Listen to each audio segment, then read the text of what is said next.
Lamb, do you know what's trending in Belize right now in the news? What's that? Corruption. Well, it's trending here too. You're right. Yeah. All right. So over the past couple weeks or so, we've had sale of passports. For sure. $500,000 missing from Sports Council. Correct. 2 officials on bribery allegations. That's true. Money missing in southern part of the Belize. That's teaching. true. Mm-hmm. So a lot of different, just corruption has been going on. We got to talk about it. Just another day in Belize. Anyway, this is Change the Narrative. We don't just talk. That's not just what we do. Nah, man. We want to change the narrative on this whole idea that corruption is inevitable or there's nothing we can do about it. So stay tuned. Listen to some of the ideas. We came up with 5 ways to end the corruption right now, and 5 ways we as the public we can do to change that narrative as well. So, all right. Well, this is going to be lit. Let's get it. Let's do it. All right.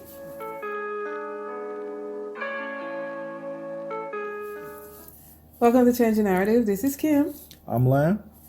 Thank you, everyone, for all the support you've shown, as always. Much love to all. Much love. Again, normal house cleaning, Lam. For sure. Just letting everyone know you can continue to view us on Facebook. You can check us out at YouTube. You can view past clips and episodes as well on our website, which is www.changenarrative.com. For sure. And if you prefer the audio, you can listen to us wherever you get your podcast, for sure. Whichever platform. For sure.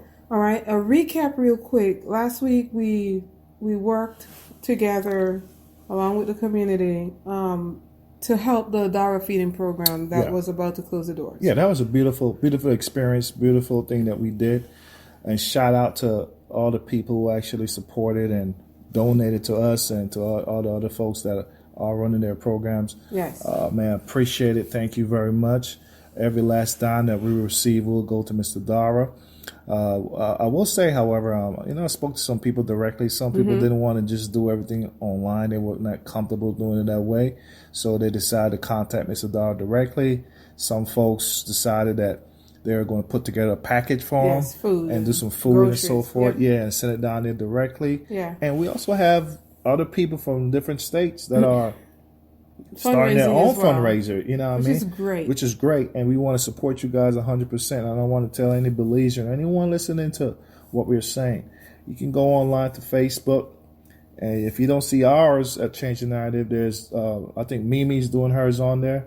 Support her, man, with what she's doing. It's for the same cause. We are one people. We just want this feeding program to keep going. And these kids, are being taken care of. So good job to everybody, and thanks again. All right, excellent. So this week, corruption. Yeah. You got so irritated last week when you watched your prime minister give that interview. Yeah, it wasn't that I got irritated. I just seen that same play before. It's the same movie I seen before. And it came off to me because I seen the whole act before as disingenuous, you know what I'm saying? I got you. So to me, when, I was kind of glad that the reporter's trying to press him a little bit and, just ask him if there's something he could do right now to try to just, deal with the situation right now. He throw his hands up like he didn't know what to do. He wanted to do the wait and see. Wait and see. You know what I mean? And to me, that sounded like wait and run the clock out. You know what I'm saying? And he's looking to retire right now. I know. And Mr. PM, come on, man. I know you didn't want to go out like that, man. You're coming to the conclusion of your tenure. You know what I mean? You've been in power for a long time. You don't want this to be your legacy. You know what I mean? You can't go out like this. You have nothing to lose at this point.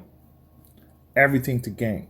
So do something. Do something. I mean, he could do something positive right now. And it's crazy because a lot of the corruption that are happening, he's not probably doing it directly, but the buck stopped with him. That's right. It's his administration. He's the prime minister. Yeah. And he has the power right now to turn this thing around, get rid of some of these folks, and try to implement some of these things we're going to throw at you tonight and let us know if you think these are reasonable or not. All right. So I did see that he fired one of the person who was involved in the sports council. Yeah, he fired Herman Langsworth. Yeah, he's was over the sports council and worked in New York, whatever. But that was kind of like, again, that's like the same thing he did for Pena. A slap on the wrist. That's the minimum he could have done. And I saw people on reaction to it was like, some were happy and some were not so happy. But my thing is, any thinking person can tell you that was the minimum he can do. Yeah. So since he doesn't know what to do or act like you know what to do, I think some of these suggestions that we have will, can help him out. All right. Well, you want to go ahead and get into it? Sure. So, all right. So, Mr. PM, again, I hate to see you go out like this, but here are some things the red shirts can implement right now. The red shirts? Yeah. So. Oh, we're not calling names right now? Nah, it's either red shirts or blue shirts. Okay. You know what I'm saying? All right, I got you. Red shirts. Okay. So, and again, let's just fully disclose to the Belizean people. We are not politically affiliated. We're down the middle. We're trying to give you an independent point of view. That's right. In addition to that, we also want to let you guys know that corruption is pretty much universal around the world in every country. We went ahead and we looked at the CPI, which is the Corruption Perception Index. That's the corporation that most countries use to gauge their corruption level amongst other countries. Okay. Belize was a part of that. Was. Belize got out of that back in 2008 when the blue shirts were in power. All right. Okay. So we haven't been in it for 12 years. For 12 years 11, now. 12 years. Yeah, okay. Pretty much. So when the blue shirts were in power, however, it was pretty bad. It was terrible.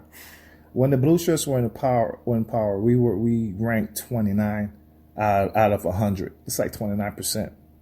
Oh wow! So the way they grade it is 0 to 100. Yeah. 0 means you're super corrupt. Bad. Yeah. And 100 means that you're perfect. No country got a perfect grade, so we got to disclose that. Right. And the average grade amongst the 180 countries was 43. Belize was that 29 back in 08. You'd say we're more corrupt now than we were then? It's not for me to say. You know what I'm saying? But what we can do, because I don't think we have changed much from the corruption, because at the end of the day, I don't know how you will weigh corruption. Right. But we, at this point, it's time for us to make that change, man, because it's not helping nobody out, and corruption to me is also detrimental to any society. So. All right. So what are the ways that you have that we can start getting yourself out of this situation? Well, the 5 ways I want to talk about first is in response to, again, the Prime Minister saying that he doesn't know what to do in regards to this particular situation with these 2 ministers who were paid $25,000 and he put his hands up, didn't know what to do. One of the first things he should do, we already know just based on news reports who are the ministers who had contact with this individual. All right. Not saying they're the ones, but who had contact of some sort. Okay, yeah. But we know that these people have contact with this individual. Yes. So the first thing you want to do is audit these guys. You know what I mean? Do an audit on these guys from the timeline of, they contacted that guy till now. You know what I mean? Mm-hmm. And the audit alone will find whether or not these guys were getting $25,000 a month. That's right. Okay. That's the first thing he can do. Okay. The second thing he can do, and this goes out to his entire cabinet right now, put these guys up for expedition back to the United States. If these guys are being caught in cases here in the United States, send them up here to face their trial. That's right. I hope he does that when we know who the 2 people are. Send them up here to face whatever judge or jury they got to face here in the United States, and go to court and defend. If they are innocent, the innocent will speak through courts. That's right. You know what I'm saying? Because I know he made a promise to fire them, but that's not enough. Nah, that's the minimum. Let's just put that out there, because the way he said it, it's like that's going to be the end of that story. I'm going to fire them. No, so let me answer that question with fire. So this is the third one I want to mention. So he fired Herman Langsworth today. Mm-hmm. That situation is dealing with Sports Council. Right. And again, that is the minimum. That's like what he did to Penna. That's the minimum he could have did. Who knows what side deals he make with this guy before he actually fired him. Right. But fire this guy is the minimum he could do. That option is a 3-pronged stool in regards to the option. Okay. The first option for that is to fire. Uh-huh. The second option in that same curriculum is to recover. The money. The money. Put these people on a payment plan to get the money back for the country. That's theft. And the third option, face the music, jail time, or courts, or defend themselves, and let them defend themselves. Even in Belize, they robbed him from Belize, so defend themselves in Belize court in regards to this particular case. Got it. So, fire, get back the money.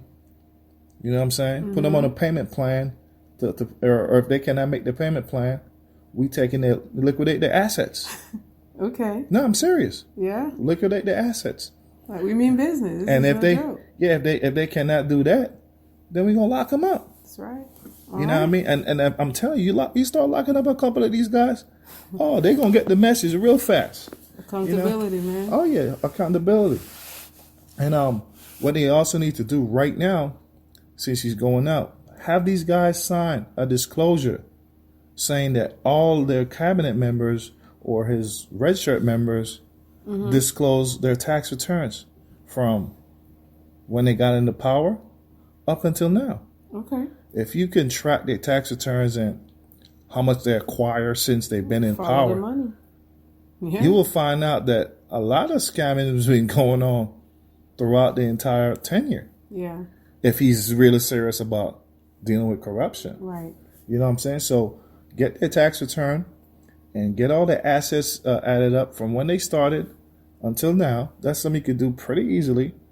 And based on that information, have them answer for any irregularities that you're seeing in regards to these people's finances. Okay. And the last option is they could do this right now. They could create within the police department a white collar unit that just focus only on fraud, embezzlement, white collar crimes. White collar crimes. Yep. You know what I mean? You don't need a whole big unit. You just need about 7 to 8 guys. That's their job. And give these guys the power to prosecute.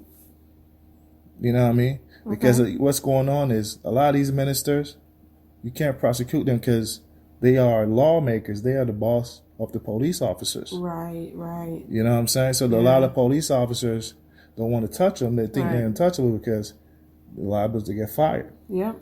So if you give these people the opportunity or the ability to, prosecute and get information, it will turn this thing around. All right. So that's 5 ways right off the bat that the PM can do that right now. Deal with the current situation right now. Yeah. Okay. Now, in addition to the current situation, our entire country has a corruption problem overall. Yeah, I mean, this also goes to this is for the blue shirts because the blue shirts, they're kind of basking in this moment. They kind of this man defeat is their gain, and this got matter. A lot to say right now. Yeah, this matter is not a joking game because at the end of the day, Belize is losing. Belize in general, Belizeans are losing. So I don't see how they think this is beneficial for them, especially when I look at their cabinet, their side of the house, their track record. Yeah, AKA Sai Musa. Mm-hmm. You know what I'm saying? Like they think we forgot BTL fiasco, PRASA, the promissory note, or they think we forgot Universal Health Center, whatever that was. The Belize guarantee to a hospital that none of us use. Like who gave him the permission to be king? Right. Like he's making these like Belize is his personal account. And I actually saw that guy in the cabinet. I was like, he's still there. How is he not in jail? Nope. Because we don't do that in Belize. No one's in jail. And that is sad, man. Yeah, it's a travesty. Honestly. That is sad. You know what I'm saying? So for the blue shirts now, you got some questionable members too now. Stop pointing those fingers, if you are serious about corruption as well, this is something that I think we all should try to do. All right. Everybody. So here are 5 things Belize can do to try to mitigate corruption. Okay. The first thing you want to do as Belize, is to create an independent oversight committee. It could either be the senators, but if it isn't senators, these senators have to be appointed by the country of Belize, meaning that they got to be voted in. Okay. And they got to be completely independent from all parties. And by having an oversight committee, their entire job is to follow the money. Gotcha. It's to follow the money. Every last dime that goes to any department, their job is to track the money and to make sure the money is being used for whatever purpose it was supposed to be used for. That makes a lot of sense. So we don't have any of that right now. We don't have that right now. And all we need to get that done is against about 10 people, 10 knowledgeable people, and we need the Prime Minister and the government of Belize to vote on it, put it in legislation, and give these people the power to be the oversight. That's right. You know what I mean? And once they find any irregularities, then they have the opportunity and the ability to prosecute and to recover that money. Got it. Okay. You understand? So that's one of the first things they can do. The other things that once this body is being formed, allow random audits amongst all departments. So don't let them know when you're going to do the audit. Okay. But an audit is random, and do it every 90 to 180 days. So it's like a drug test for sports athletes, right? But it's, always got to stay clean because you never know when you're going to be tested. That's right. I like it. You know what I'm saying? That makes a lot of sense. And once you do the audit now, whoever is the head of that department will be fully responsible for anything that's illegal within that department. So if you are the head of whatever department, head of health, education, sports, whatever, finance, whatever. If you cannot have full account of the Belizean public's money, then you'll be prosecuted. Accountability. Okay. Most definitely. All right. And the third thing to me is the one that I think is most important. This is what the public should do. Okay. The public and the government of Belize, all government officials, should stop the pay to vote scheme. It's time for that to be over with. The petty corruption where they give you $50. I give you 50. I give you 100. You come out and vote. Or do some type of little good. Exactly. For them right before election. Exactly. How do you stop that though, Clint? That has to stop. It has to stop because for one, the money that you're getting is the public's money. Yeah. It's not these politicians' money. They're not going into their personal pocket and giving you money. Right. They're giving you money that's for that should be used. That has some other purpose.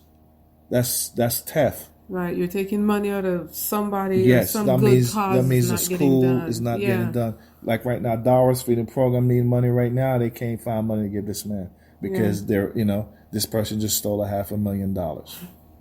So we got to stop the pay for vote scheme.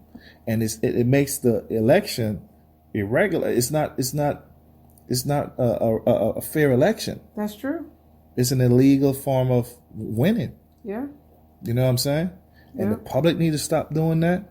We have to stop accepting that. And some people are pursuing it and accepting it. Yeah. You know what I'm saying? In order for you to vote for me, you got to give me something. And that needs to stop. Yeah.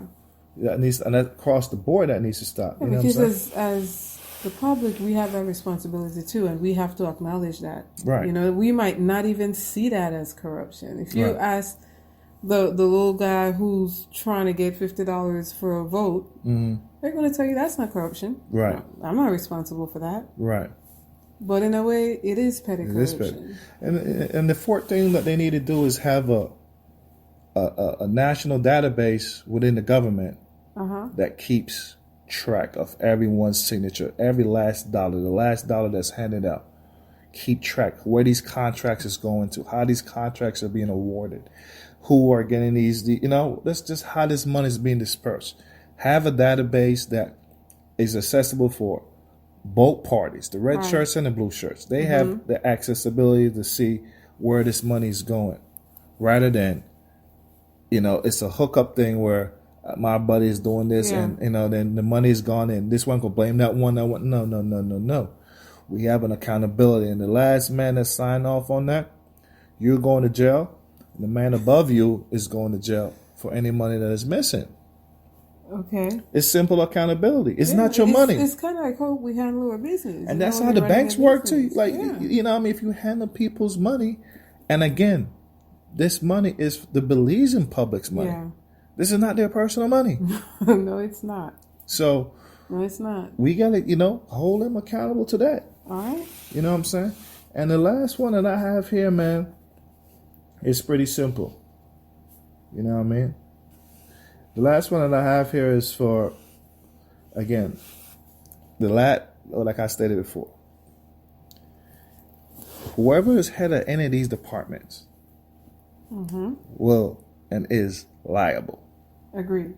So, like we mentioned before, what Mr. Barr should do right now, that applies here too. There will be fired. There will be recovery. Yep. So we will pursue you, put you on a payment plan, or willing to liquefy whatever assets you got. And if you cannot, you can defend yourself in the court. Jail time. That's right. And the thing I want to add to that is we want to ban these people from running from office or working in any capacity for the government of Belize once you're caught doing any kind of corrupted activity. Ban them for how long? Ban them forever. Okay. So you're disbarred, basically. You get ban means ban. You cannot be trusted around the public's purse. That's right. You're a crook. That's true. You know what I'm saying? That's true. Not only that you're banned from running for office or any sort of office, but you cannot get any government contracts. You cannot work for the government in any kind of capacity. Anything. Ban them. Completely. I'm with that. You know what I'm saying? And once we implement these things right now, and people are actually going to jail, they're losing their jobs, they got to make repayments, you know what I mean? I guarantee corruption will turn around in a skippy. The question is, do they want to do that? That's not for me to say. But here in the United States, you know what we do here? We trust but verify. And for Belize, for Belize for the longest, we've been operating on this belief that if a person sounds good on TV and says it good, that's how it is. But that's never how it is. Right. We got to put some meat behind the bones and hold these people accountable. And none of these guys want to hold themselves accountable. Not the red shirts or the blue shirts. You know what I'm saying? They want to hold each other. Exactly. They want to go in front of the cabinet and yell at each other like cats and dogs, and they think that looks good. You know what I'm saying? And it doesn't make sense to me, man. Like, these are grown men acting like that. You guys can fix these problems if y'all wanted to. You guys are smart. And again, these guys are smart. So we don't disrespect none of these guys and think they don't know what's going on. The amount of stuff they get away with. Yeah, they're smart. They're smart guys. They know how the system works. They know how to get around it. They definitely know what they're smart and know what they're doing. So they don't want to fix the problem. So we're just putting out 5 ways right now that they can fix this problem. And if you need me to repeat it, I can repeat it again. The first one is start a independent commission that gives oversight over all finance. Yep. They can also do random audits amongst all departments. Yep. They can end the pay for vote scheme, which has been going on since the inception of Belize. Right or wrong? Right. Yep. They can also keep records, have a general database for both sides to have access to see where in each dollar it's going to. Yep. And again, the accountability department will also ensure that the numbers are accurate. And if we, catch any one of these guys in any kind of illegal activity, we will recover, prosecute, and fire. That's right. And the last thing, we will ban them from any form of government activity in any capacity or from working or receiving any kind of funds from the government. That's right. You know what I mean? All right. There you go, Mr. PM. You have some suggestions. Sure. All right, but Mr. don't Blue throw your Shirt hand too. up. And Mr. Blue Shirt. The blue shirts too, because the blue shirts, like I said, they think it's a game, or they think, well, because of the situation at hand, they're trying to kick this man while he's down. And at the end of the day, we're not on nobody's side. We just want to come up with solutions to fix the problem in itself. That's right. So, I don't want no misconception in regards to what side of the fence we stand. We stand in the middle. No side, you know what I'm saying? We're on Belize side. Exactly. That's who we represent. And again, if they're serious about fixing these issues, it's very straightforward. Yeah. But let's see which one of these governments will actually take up do the challenge. Something? We challenge them to do it. Yeah. I mean, if we can sit here and come up with these solutions, they're so smart. You're telling me they don't know what to do? That's the reason I asked the question, do they want to do anything? It's not, and again, it's not about that. Let's just raise the bar now, man. Those days are over with. Yeah. You know what I mean? It's over with. We haven't got nowhere.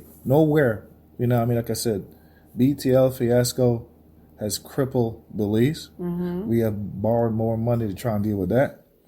The whole banking situation, or the medical, the healthcare situation, that's been a killer for us, because how are we going? And there's more that we're just not thinking about. Passport right now. situation. I could go on and on and on. You know what I mean? So we have the ability to change the trajectory of the country, man. Let's just go ahead and do it. And our people just need to get up and let their voices be heard. We can't be the only ones here trying to challenge the government to do better. You know, it's so crazy you say that. The people themselves, they feel as if there's nothing they can do. They feel hopeless. No. That's how beat down the system and have these people. Because the minute they say something, these guys are so vindictive that they will see that these people are fired or being harmed in any kind of way. This is how these guys been operating over the years. That's how they control. And they control the population. That's a form of control. It's a form of control. You know what I'm saying? But at the end of the day, we got to be the ones to call them out, highlight what they're doing, and we got to be the ones also to encourage the people to do what's right. Because at the end of the day, there is a right way of doing things. That's and what we've been doing for the last 30 years, 38 years, is definitely the wrong way. Right. All right. This is Change the Narrative. We do it our way, and this is our time. You be empowered. Go change the narrative. That's our show for tonight. This is Kim signing off. Peace.